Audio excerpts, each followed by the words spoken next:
Assalamualaikum warahmatullahi wabarakatuh. Alhamdulillahilladzi bi ni'matihi tatimmus shalihat. Wassalatu wassalamu ala sayyidis sadat wa ala alihi wa ashabihi ahlil fadaili wal karamat. Allahumma 'allimna ma yanfa'una wanfa'na bima 'allamtana innaka antal alimul hakim. Rabbi shrah li sadri wa yassir li amri wahlul 'uqdatam min lisani yafqahu qawli. Allahumma shalli wa sallim ala sayyidina Muhammad wa ala alihi wa ashabihi wa man tabi'ahum bi ihsanin ila yaumiddin, amma ba'd. Menghadap ke hadapan majlis ke bawah duli yang maha mulia Paduka Sri Baginda Sultan Haji Hasan Al-Bolkiah Mu'izzuddin wa Daulah Ibni Almarhum Sultan Haji Omar Ali Saifuddin Sa'dul Khairi wad Din, Sultan dan yang di-Pertuan Negara Brunei Darussalam. Ampun beribu-ribu ampun, dengan segala penuh hormat serta ta'zim, hamba ke bawah duli Tuan Patik menjunjung limpah kurnia perkenan ke bawah duli Tuan Patik bagi menyampaikan ceramah ini kepada para hadirin dan hadirat di majlis sambutan Isra dan Mi'raj peringkat negara bagi tahun 1446 Hijrah dengan menggunakan bahasa biasa dalam ceramah yang akan hamba ke bawah duli Tuan Patik sampaikan ini. Tajuk yang dilimpahkan kepada Patik adalah sembahyang mencerdaskan minda. Apakah betul sembahyang itu boleh mencerdaskan minda? Maka syarat orang yang sembahyang mesti ada minda, baligh, berakal. Walaupun dia baligh, umur sampai, tapi kalau tidak berakal maka dia tidak wajib sembahyang. Rufi'al qalamu an thalathatin. Ada 3 jenis manusia yang amalannya tidak dicatat. Malaikat tidak menulis amal dia. Anis sabi hatta yahtalim, anak kecil hingga dia akil baligh. Anin naim hatta yastayqis, orang tidur hingga dia terjaga. Anil majnun hatta yafiq, orang gila hingga dia sihat daripada penyakitnya. Ketiga-tiga manusia ini tidak wajib sembahyang, sebab tiada minda yang boleh dia pakai untuk mengingat Allah Subhanahu wa ta'ala. Orang Arab menggunakan untuk minda ini, mereka kata menggunakan 3 huruf, aqala. Ketika mereka menggunakan kain penutup kepala, mereka takut kain itu terbang dihembus angin, maka kain itu diikat dengan satu tali. Mereka menyebut tali pengikat itu sebagai iqal. Iqal dari kata akal. Akal mengikat. Kenapa akal itu disebut mengikat? Kerana dia mengikat hawa nafsu. Maka dalam pepatah Melayu dikatakan, manusia dipegang cakapnya, sedangkan haiwan dipegang talinya. Bila ada orang yang cakap tiada berdasar daripada minda yang sihat, maka dia perlu diikat dengan tali. Orang Melayu mengatakan bahawa akal sebagai alat pengukur. Dalam satu peribahasa dikatakan, kalau galah panjang sejengkal, jangan laut hendak diduga. Galah adalah akal. Jangan pernah untuk mengukur Allah Subhanahu wa ta'ala dengan akal yang pendek. Ketika seorang muslim mengangkat tangannya takbiratul ihram, maka saat itu minda diguna untuk mengingat 7 perkara. Yang pertama, saya sedang sembahyang, usalli. Sembahyang saya sembahyang fardu, bukan sunat. Sembahyang saya sembahyang zuhur, bukan asar, bukan maghrib, bukan isya, bukan subuh. Selepas itu dia katakan, usalli fardal maghribi, 3 rakaat, 4 rakaat, 2 rakaat. Dia katakan arba'a rakaatin. Adaan, bukan qada, bukan i'adah, lillahi ta'ala. Itulah yang terkumpul dalam talaffuz bin niat usalli yang diucapkan setiap muslim. Usalli fardaz zuhri arba'a raka'atin adaan ma'muman lillahi ta'ala. 7 perkara itu dia ingat kuat-kuat. Pada saat itu minda dia sedang dicerdaskan dengan mengingat perkara-perkara itu. Jika ada seorang muslim kerana sibuk dengan sosial media, dengan televisi, kemudian dia lupa mengingat sesuatu, lalu dia angkat takbiratul ihram, maka sepakat semua mazhab batallah solatnya. Dalam mazhab yang kita pakai, mazhab Melayu, Di bumi Melayu mazhab Imam Muhammad bin Idris Asy-Syafi'i, niat di dalam takbiratul ihram. Muqaranah namanya. Disebut dengan muqaranah kerana sejalan antara niat dengan takbir. Ketika seorang muslim mengatakan Allahu Akbar, maka saat itu di dalam takbir itu saya sembahyang fardu zuhur 4 rakaat, 4 rakaat, adaan, makmuman atau imaman lillahi ta'ala. Seandai pun dia pakai mazhab yang lain, mazhab Imam Hanafi, mazhab Imam Maliki, mazhab Imam Syafi'i, niat tetap sebelum takbiratul ihram. Tidak ada satu pun mazhab yang berniat selepas takbiratul ihram.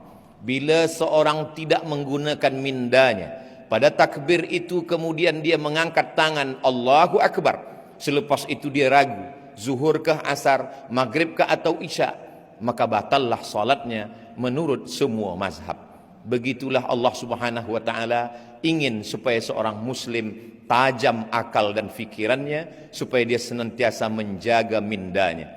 Lalu kemudian setelah itu dia menyerahkan semua perkara kepada Allah Subhanahu wa taala. Ada 3 yang melalaikan manusia. Yang pertama, Allahu Akbar, Allah yang maha besar. Yang lain daripada itu, masalah hidupnya, ujian hidupnya, semuanya kecil di hadapan Allah, maka dia katakan Allahu Akbar kabira. Lalu kemudian selepas itu dia serahkan semua pujian milik Allah, walhamdulillahi katsira. Selepas itu baru dia katakan diri hamba kepada Allah penuh dengan silap salah dan dosa, dosa mata hingga ke ujung kaki. Selepas itu dia katakan wa subhanallahi bukaratan wa asila. I'jabul mar'i bi nafsihi unwanu dha'fi aqlihi. Kekaguman, ujub terhadap diri manusia adalah punca daripada kelemahan minda. Minda yang kuat merasa diri bukan apa-apa, la haula wala quwata illa billahil aliyil azim. Ada 3 kerja minda. Yang pertama mengingat, yang kedua berfikir, yang ketiga sadar, kesadaran, awareness. Sekarang banyak orang yang tidak sadar apa yang dia katakan, apa yang dia ucapkan, apa yang dia perbuat. Maka ketika salat, orang sedang menjaga kesadarannya. Muslim mengatakan sadar itu adalah khusyuk. Wa khasha'atil aswatu lirrahman. Suara-suara semua bersimpuh sujud kepada Allah Subhanahu wa ta'ala. Ketika orang sedang salat, maka dia menggunakan minda untuk mengingat apa yang dia katakan, apa yang dia baca. Syekh Ali Jum'ah mengatakan untuk membantu kekhusyuan, maka nafas mesti diatur. Dalam takbiratul ihram 1 nafas, Allahu Akbar. Dalam iftitah, muslim boleh membaginya ke dalam 4 nafas. Allahu Akbar kabiran walhamdulillahi katsiran wa subhanallahi bukratan wa asila. Wajjahtu wajhiya lilladzi fataras samawati wal arda hanifan musliman wa ma ana minal musyrikin. Inna salati wa nusuki wa mahyaya wa mamati lillahi rabbil alamin. La syarika lahu wa bidzalika umirtu wa ana minal muslimin. Apakah Nabi Muhammad SAW itu kalau salat mulutnya bergerak atau diam sahaja?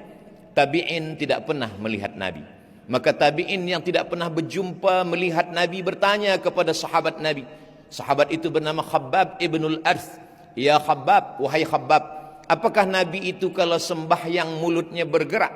Kata Khabbab, ya, Nabi itu kalau sembahyang mulutnya bergerak. Maknanya dia membaca, bukan diam.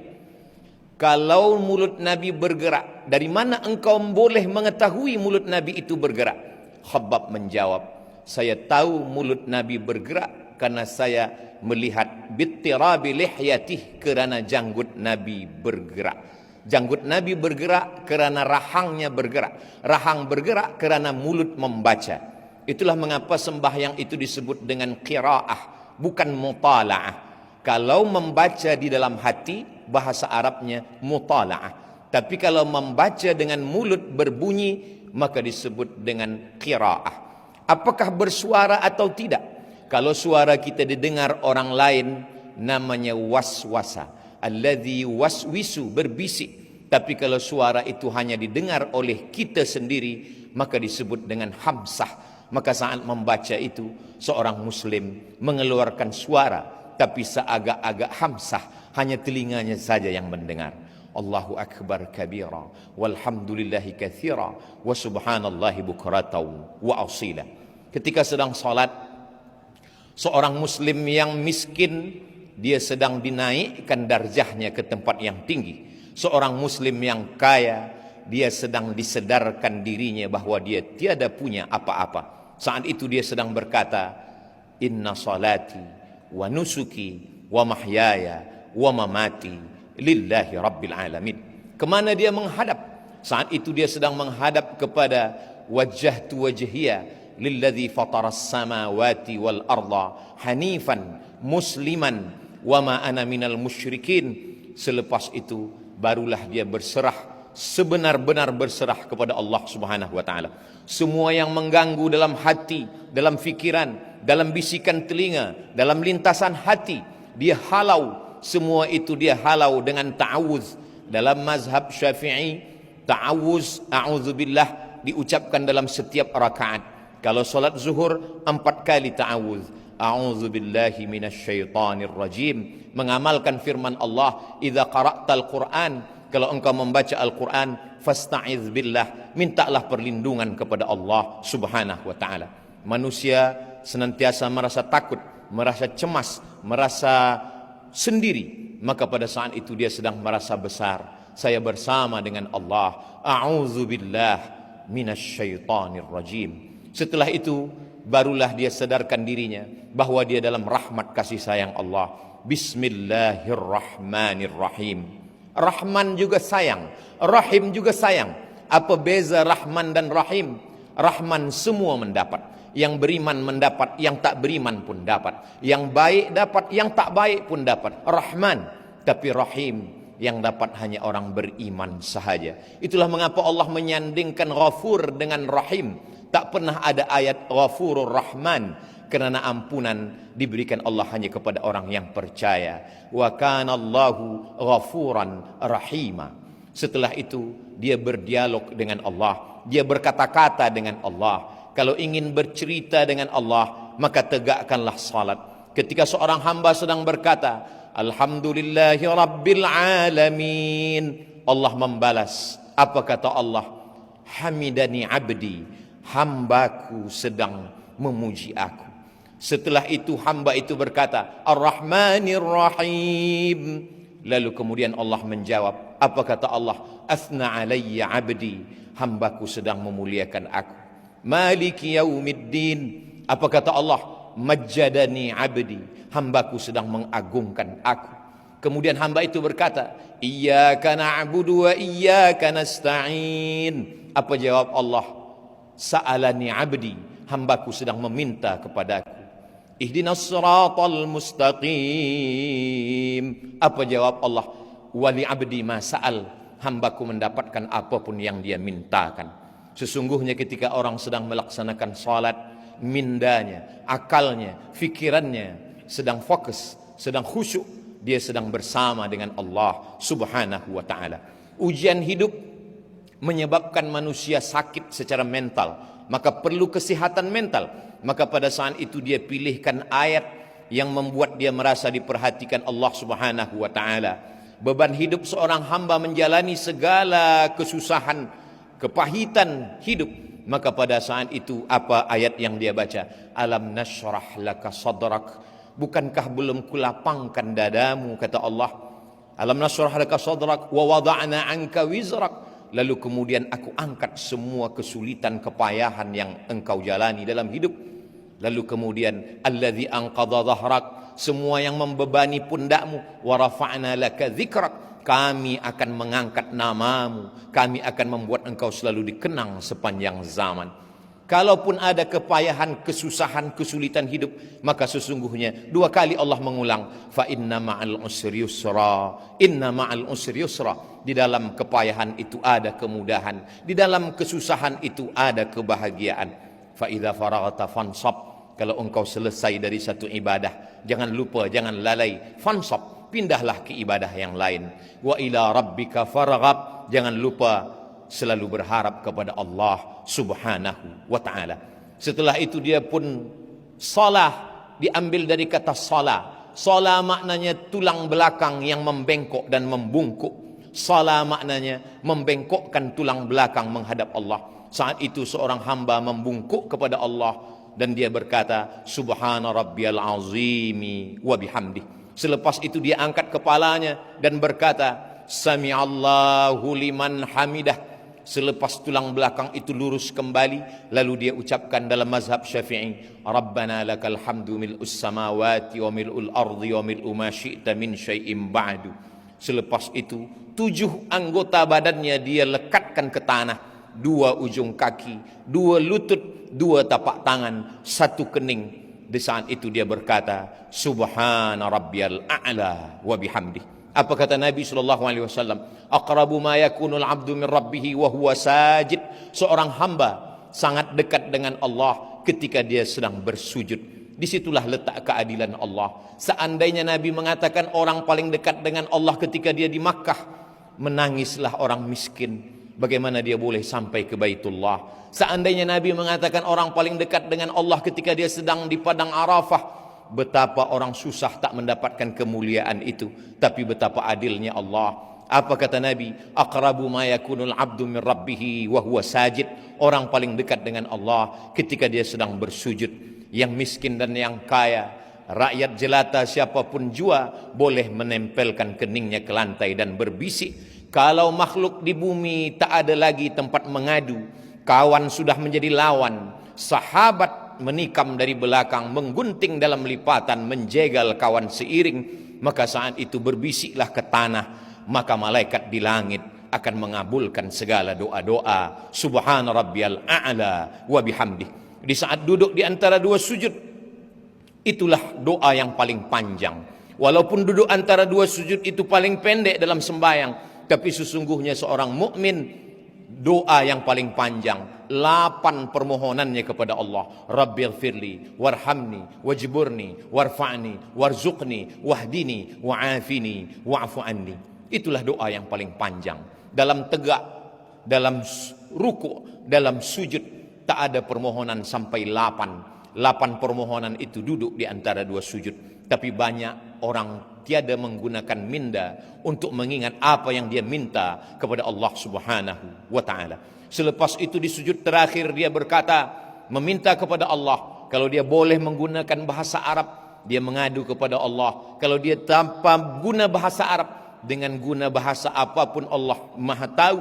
Wa na'lamu ma tuwaswisu bihi nafsuh. Kami tahu apa yang berbisik-bisik di dalam hatimu. Selepas itu, selepas bermunajat, dia lepaskan segala kepayahan, kesulitan, kesusahan hidupnya.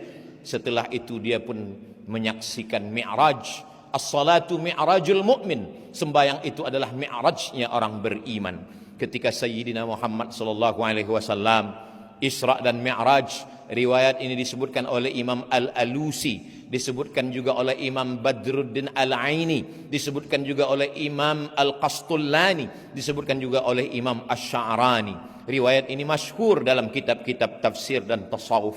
Ketika Nabi SAW berdialog dengan Allah, apa kata Nabi Muhammad SAW?